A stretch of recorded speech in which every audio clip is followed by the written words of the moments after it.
कुछ तो लोग कहेंगे, लोगों का काम है कहना। जौनपुर जनपद में 9 विधानसभाएं हैं, उसमें से मैं मछली शहर से विधायक चुन करके आई हूं, इकलौती महिला विधायक। बहुत सारे लोगों को ऐसा लगता है कि हम महिला के प्रतिनिधित्व में पीछे उसके चल रहे हैं। हम कैसे महिला के पीछे चल सकते हैं? तो मैं उन सबको बोलना चाहती हूं कि हम आपको पीछे नहीं चला रहे हैं। हम चाहते हैं आप हमारे बगल में हमारे साथ साथ चलें। इस सदन की शोभा तभी तक है जब तक पक्ष और विपक्ष साथ में यहां पे बैठता है। जो देश विकसित हो चुके हैं उसका कारण भी हमें साफ साफ समझ में आ जाता है कि वहां पे अगर राजनीति में महिलाओं का अगर हम देखें कि क्या कंट्रीब्यूशन है तो वो 30% तक पहुंच चुका है। 5 दिन के सदन में हमें 1 दिन का मौका मिला है। आप सोचिए, आपको इससे दुख हो रहा है और 75 वर्षों से हम इंतजार कर रहे थे कि हमें ये मौका मिले। देश का विकास तभी होगा जब देश में नारी का विकास होगा। दिन की रोशनी गुजर गई ख्वाबों को बनाने में, रातों की नींद गुजर गई बच्चों को सुलाने में। जिस घर में मेरे नाम की तख्ती भी नहीं, जिस घर में मेरे नाम की तख्ती भी नहीं, सारी उम्र गुजर गई उस घर को सजाने में।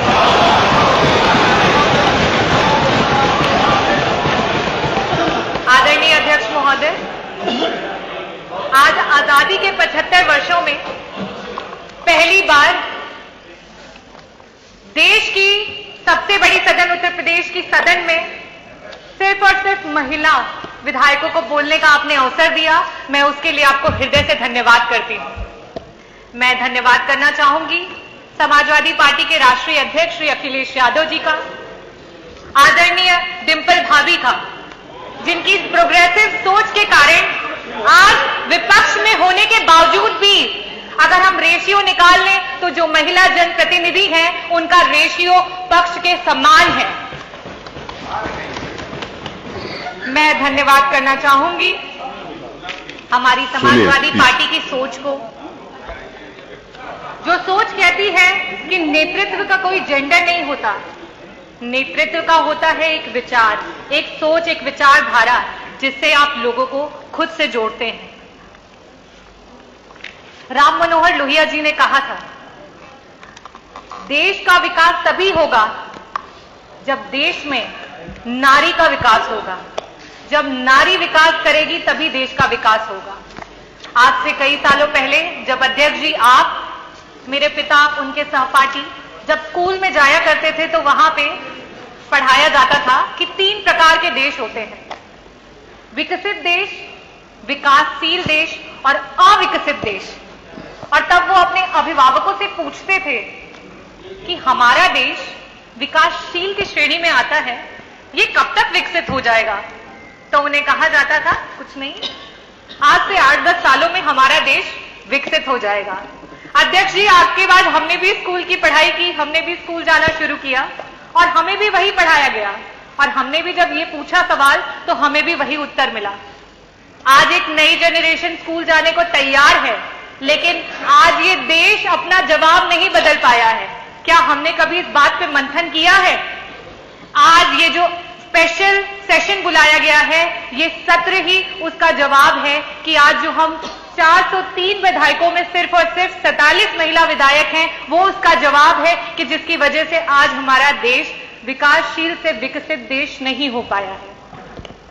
मैं आज बताना चाहती हूं कि अगर हम देश में देखें कि महिलाओं का राजनीति में नेतृत्व के परसेंटेज को निकालें तो सिर्फ और सिर्फ 9% महिलाएं हैं जो पूरे देश में जनप्रतिनिधि के रूप में अपना नेतृत्व कर रही हैं। और इस आंकड़े को अगर हम किसी भी डेवलप कंट्री से कंपेयर करें तो वहां पे जो देश विकसित हो चुके हैं उसका कारण भी हमें साफ साफ समझ में आ जाता है कि वहां पे अगर राजनीति में महिलाओं का अगर हम देखें कि क्या कंट्रीब्यूशन है तो वो 30% तक पहुंच चुका है।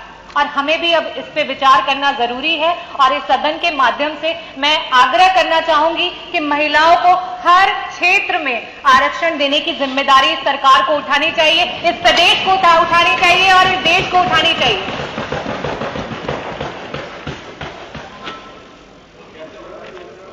बाबा भीमराव अंबेडकर जी ने कहा था कि मैं किसी भी समाज की जो प्रगति है उस समाज की महिलाओं की प्रगति से मापता हूं। और आज मैं एक ग्रामीण अंचल से आती हूं और जब वहां पे हम अपनी दलित समाज की बहनों को देखते हैं तब हमें ये महसूस होता है और साथ में बहुत ग्लानि भी होती है कि आज हमारा देश कहां पे है, आज क्या कारण है कि हमारा देश आगे नहीं बढ़ पा रहा है।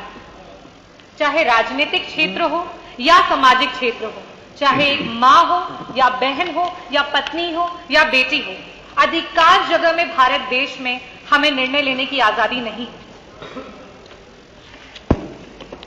आज जब महिलाएं राजनीति में आना चाहती हैं तो कई प्रकार की कठिनाइयों का सामना करना पड़ता है और उस पर एक छोटा सा शेर है जो मैं बोलना चाहूंगी। कौन बदन से आगे देखे औरत को, सबकी आंखें गिरवी हैं इसी नगरी में।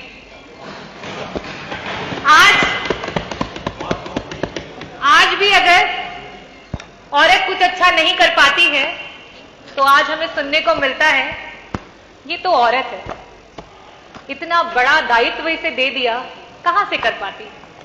और अगर किसी तरीके से वो औरत अच्छा कर जाती है तो उसे कहते हैं अच्छा, ऐसे कैसे अच्छा कर दिया, ऐसा क्या किया होगा उसने।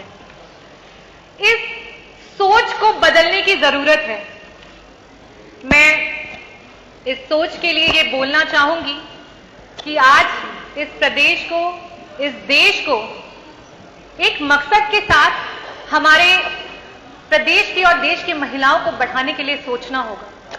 स्वामी विवेकानंद जी ने कहा था कि अगर किसी मकसद के लिए खड़े हो तो एक वृक्ष की तरह खड़े हो और गिरो तो एक बीज की तरह, ताकि दोबारा से उग करके उसी मकसद के लिए दोबारा से जंग लड़ सको।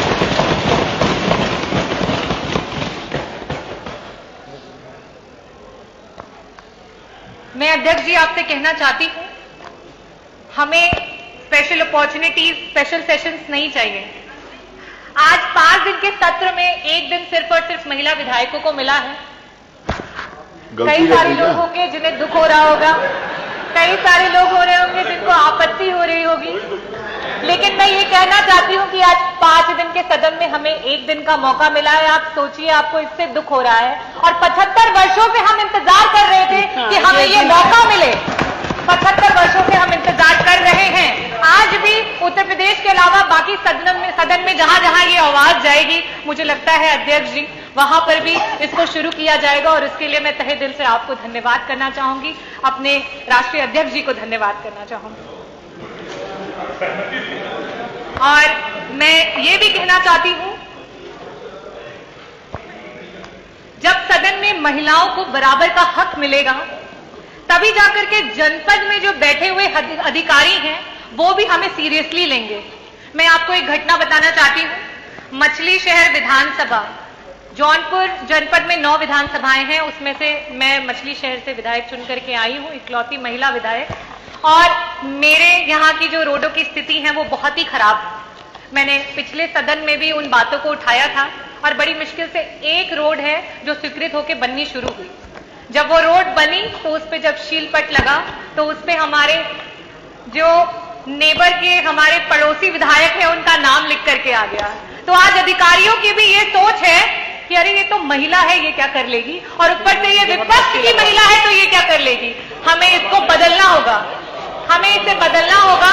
मैं सरकार से अनुरोध करूंगी कि इस तरीके की सोच पे अंकुश लगाया जाए।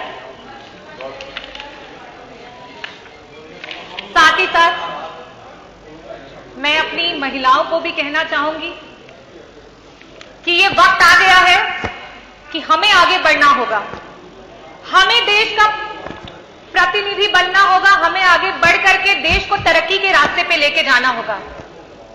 अब हमें ये नहीं सोचना है कि लोग क्या कहेंगे और समाज क्या कहेगा, क्योंकि कुछ तो लोग कहेंगे, लोगों का काम है कहना, पर अब हमको चुप नहीं रहना। मैं एक ग्रामीण अंचल से आती हूँ, मैं आज जो मुझे मौका मिला है उसके माध्यम से अपने विधानसभा की सारी मेरी माताओं और बहनों को दिल से धन्यवाद करती हूं कि उन्होंने मुझ पे इतना भरोसा जताया और मुझे जिता करके यहां पे भेजा। मैं साथ ही साथ ये भी बोलना चाहती हूं कि आज हम भारतीय बड़े आधुनिक बनते हैं, हर बात पे बड़ी बेबाकी से चर्चा करते हैं, लेकिन जब बात आती है महिला के सशक्तिकरण की तो ना जाने हम क्यों चुप्पी साध लेते हैं।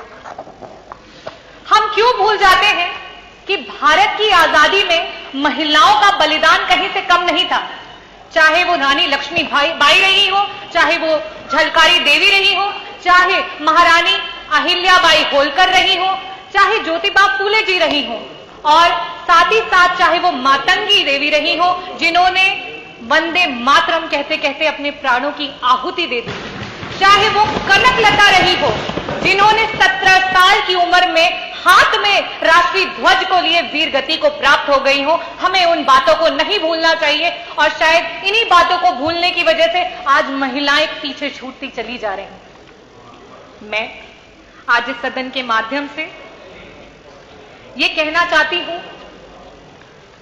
मैं ग्रामीण अंचल से आती हूं और वहां पे मैंने कई बार सुना है, तो मैंने कहा कि यहां से एक मैसेज देना बहुत जरूरी है। बहुत सारे लोगों को ऐसा लगता है कि हम महिला के प्रतिनिधित्व में पीछे उसके चल रहे हैं, हम कैसे महिला के पीछे चल सकते हैं। तो मैं उन सबको बोलना चाहती हूं कि हम आपको पीछे नहीं चला रहे हैं, हम चाहते हैं आप हमारे बगल में हमारे साथ साथ चलें। अल्बर्ट कामू ने कहा था, I don't want you to lead me, I don't want you to walk behind me, I want you to walk by my side. और यही हमारी सोच है और मैं मानती हूं कि इस सदन में बैठी सारी जितनी भी महिला जनप्रतिनिधि हैं उनकी भी यही सोच है। मैं धन्यवाद करना चाहूंगी आदरणीय मुख्यमंत्री जी को कि जिस दिन मॉनसून का पहला सत्र था उस दिन हमें अंदर नहीं आने दिया। मैं पूछना चाहूंगी हमारी पक्ष के विधायकगण से, दिल पे हाथ रख के बताइए, क्या आपको अच्छा लग रहा था यहाँ की सारी सीटें खाली थी? इस सदन की शोभा तभी तक है जब तक पक्ष और विपक्ष साथ में यहां पे बैठता है। जब तक पक्ष और विपक्ष साथ में बैठता है तभी तक हमारा लोकतंत्र मजबूत है, और जिस दिन यहां से विपक्ष हट जाएगा उस दिन लोकतंत्र की धज्जियां उड़ जाएंगी। और उसी प्रकार से मैं कहना चाहूंगी, रोका गया है। रजनी जी, अरे आप बोलें। मैं माननीय मंत्री जी को बताना चाहती हूं। नहीं, कोई जवाब, मैं उनको मना कर दूं, आप अपनी बात जी।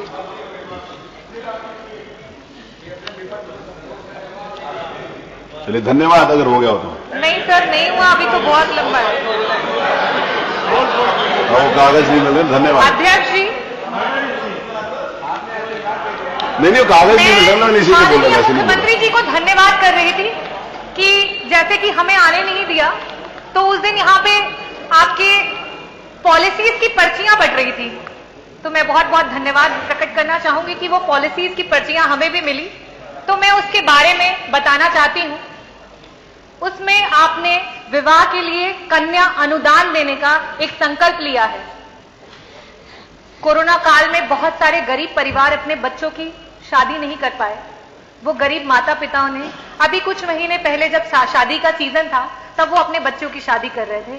मेरे विधानसभा से ना जाने कितने परिवार हैं जिन्होंने उस अनुदान पे आस लगाए बैठे हुए थे, और आज वो शादी को बीते हुए 4 से 5 से 6 महीने हो चुके हैं और आपका अनुदान नहीं आया है। और जब आपके अधिकारी से बात करते हैं तो वो कहते हैं मैडम हमारे पास कोई बजट ही नहीं है इसके लिए। तो मैं कहना चाहती हूं कि आपकी पॉलिसीज सिर्फ कागजी हैं, उन पॉलिसीज का जमीन पे कोई भी कहीं पे कोई रिकॉर्ड नहीं है। मैं आज कहा गया माननीय मुख्यमंत्री जी द्वारा कि हम अपने जो भी हमारी प्रॉब्लम्स हैं उन्हें बता सकते हैं और एक सकारात्मक तरीके से इस पर डिस्कशन कर सकते हैं। तो मैं आपको ये बताना चाहती हूं कि मे भी ऐसा हो सकता है कि आप सच्चाई से अपरिचित हो, तो मैं आपको ये बताना चाहती हूं, अवगत कराना चाहती हूं और एक रिक्वेस्ट भी करना चाहती हूं कि जो आपकी पॉलिसीज हैं वो लोगों तक नहीं पहुंच पा रही हैं, इसके लिए डेलीगेशंस की टीम बनाई जाए। अगर वो महिलाओं के लिए पॉलिसीज है तो उसमें महिला विधायकगण, और आपको जो लगता है कि जो सही रिपोर्ट दे उनको चूज करके आप अपने लोगों की टीम बनाएं, लेकिन कम से कम ये छलावा तो ना दिखाएं कि आपकी इतनी सारी पॉलिसीज हैं जो इतने लोगों को मदद कर रही हैं, क्योंकि अगर हम आज जमीन पे उतर के देखते हैं तो कहीं किसी को मदद नहीं मिलती। मैं मेडिकल प्रोफेशन से बिलोंग करती हूं और मैं आज जो प्रदेश में मेडिकल की स्थिति है उसके बारे में भी आप लोगों को अवगत कराना चाहूंगी। जौनपुर जनपद का जो मेडिकल कॉलेज है उसके बारे में तो कई बार सदन में चर्चाएं हो चुकी हैं कि वहां पे सिर्फ उद्घाटन हुआ है और आज तक कोई काम शुरू नहीं हुआ है। लेकिन साथ ही साथ मैं ये बताना चाहती हूं कि आपकी एक दूसरी पॉलिसी है जिसमें गंभीर बीमारियों में लोग मदद की आस लगा करके रखते हैं। आज मैं इस सदन के माध्यम से आपसे पूछना चाहती हूं, क्या उसका कोई समय निर्धारित किया जाएगा? एक गंभीर बीमारी का व्यक्ति कितने टाइम तक उस अनुदान का वेट करता रहे, कितने दिनों तक उसका वेट करता रहे? आज हम अपने कितने लोगों को इस कारण से खो दे रहे हैं, क्या सरकार उसका जवाब देगी? साथ ही साथ मैं ये भी बताना चाहती हूं कि गंभीर बीमारियों में कैंसर सबसे ज्यादा कॉमन है और कैंसर की ट्रीटमेंट को मैं थोड़ा सा आप लोगों से शेयर करना चाहूंगी कि उसमें सबसे पहले हम एक न्यू एडजुवेंट थेरेपी देते हैं, या तो वो कीमोथेरेपी होती है या वो रेडियोथेरेपी होती है। उससे हम कोशिश करते हैं कि वो जो कैंसर का एलिमेंट है वो छोटा हो जाए, वो कंसाइज हो जाए, ताकि कई बार ऐसा भी होता है कि वो उससे ठीक भी हो जाता है पेशेंट, लेकिन कई बार ऐसा होता है कि उससे हम उसको डिजीज को छोटा करके बाद में उसका सर्जिकल इंटरवेंशन करते हैं। आपकी जो अनुदान की नीतियां हैं उसमें 6 महीने का समय लिया जा रहा है। क्या एक कैंसर का पेशेंट 6 महीने तक वेट कर पाएगा कि उसका अनुदान आए तब वो अपनी सर्जरी कराए? मैं आज इस सदन के माध्यम से आप लोगों से अनुरोध करना चाहती हूं कि इस पे संशोधन किया जाए। इस पॉलिसी से जनता की मदद नहीं हो पा रही है, लोगों के पास तक वो मदद नहीं पहुंच पा रही है। थैंक यू डॉक्टर रागिनी, हो गया। गंभीर बीमारियों पर मेरी आंगनबाड़ी जो सेविकाएं हैं उनके लिए बोलना चाहती हूँ। मेरी जो आशाएं बहनें हैं जिन्होंने कोरोना काल में हमारे ग्रास रूट लेवल पे जाकर के हमारे लोगों की मदद की, जहां ग्रामीण धन्यवाद डॉक्टर रागिनी, नहीं अवेलेबल थे, धन्यवाद, उन्होंने उनकी मदद की। आज वो रोड पे निकली हुई है, आज वो अपने हक की दुहाई मांग रही है। क्या सरकार उनकी मदद करेगी? आज हमारी आंगनबाड़ी की जो महिलाएं हैं वो कह रही हैं कि आपकी, अरे कंपेयर नहीं करिए किसी के साथ, महिलाएं ये कह रही है, सारी बातें तो सबने बोलना है ना। महंगाई के कारण उनकी कमर, महबूब जी आप आखिरी तक बैठेंगे। आज जब मार्केट में तेल 200 रुपए किलो है रिफाइंड ऑयल, तो उन्हें सिर्फ 120 रुपए मानक मिलता है। आज जब मूंग की दाल मार्केट में 100 रुपए की है तो उन्हें सिर्फ और सिर्फ 59 रुपए मिलता है। आज जब मार्केट में आलू 30 रुपए किलो है तो उन्हें सिर्फ 7 रुपए मिलता है। आज उनकी मांगों को कौन सुनेगा? कौन उनकी दुहाई को सुनेगा? मैं साथ ही साथ बात करना चाहूंगी NRLM की जो हमारी बहनें हैं, जिन्होंने आपके चुनाव के दौरान आपकी रैलियों में ढेर सारी भीड़ जुटाने का काम किया। आज वो अपनी मांग कर रही है, आज वो अपनी दुहाई बोल रही है, कौन सुनेगा उनकी बातों को?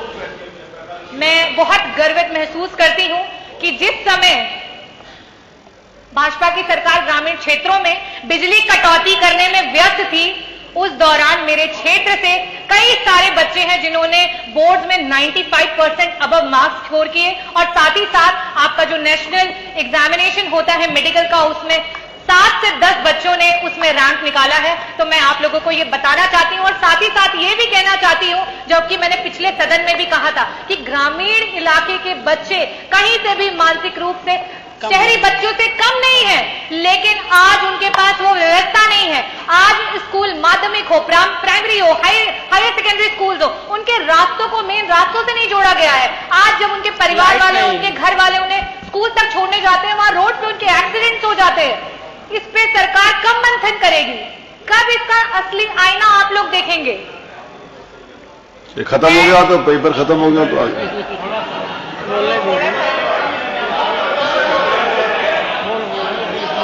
मैं साथ ही साथ बोलना चाहूंगी ये जीरो टॉलरेंस की सरकार है और आदरणीय हमारे मंत्री जी, सांसदीय कार्य मंत्री जी ने कहा था कि जीरो टॉलरेंस की डेफिनेशन ये नहीं है कि कोई अपराध नहीं होंगे। जीरो टॉलरेंस की डेफिनेशन ये है कि सरकार अगर इस तरीके की चीजें होती हैं तो उस पर तुरंत और सख्त कार्रवाई करेगी। लेकिन आज जो मैंने 56 में मांग उठाई उसमें एफआईआर नहीं हुआ और इस तरीके की बहुत सारी केसेस हैं जिसमें महिलाओं को रात रात भर खाने पे बिठा के रखते हैं और उनकी कोई एफआईआर नहीं लिखी जाती है, कोई मांग को नहीं सुना जाता है। उस पर सरकार कब मंथन करेगी और कब ऐसे लोगों के अगेंस्ट में एक्शंस लिए जाएंगे। साथ ही साथ मैं ये भी कहना चाहती हूं कि शायद आप लोगों को ना पता चल पा रहा हो और फिर से आप सच्चाई से अनजान हो, तो आज थानों पे सिर्फ और सिर्फ वसूली भाई बैठे हैं और रक्षक भक्षक बने हुए हैं। कृपया करके इसका भी निवारण निकाल दे तो मैं बहुत बहुत आभारी रहूंगी आपकी। Thank you. मैं लास्ट में अपने देश की महिलाओं के लिए कुछ चंद लाइनें बोलना चाहूंगी। आप देंगे, वो दे रही है सुझाव या आप देंगे सुझाव? मैं अपनी देश की महिलाओं के लिए और अपने प्रदेश की महिलाओं के लिए बोलना चाहूंगी। सुनो द्रौपदी शस्त्र उठा लो, छोड़ो मेहंदी खड़क संभालो। सुनो द्रौपदी शस्त्र उठा लो, छोड़ो मेहंदी खड़क संभालो। अब गोविंद ना आएंगे, धूत बिछाए बैठे शकुनी सब मस्तक बिक जाएंगे। सुनो द्रौपदी शस्त्र उठा लो, अब गोविंद।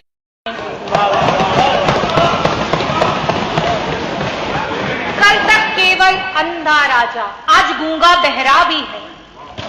कल तक केवल अंधा राजा, आज गूंगा बहरा भी है। होठ सी दिए हैं जनता के, कानों पर पहरा भी है। तुम ही कहो ये अश्व तुम्हारे, किसको क्या समझाएंगे।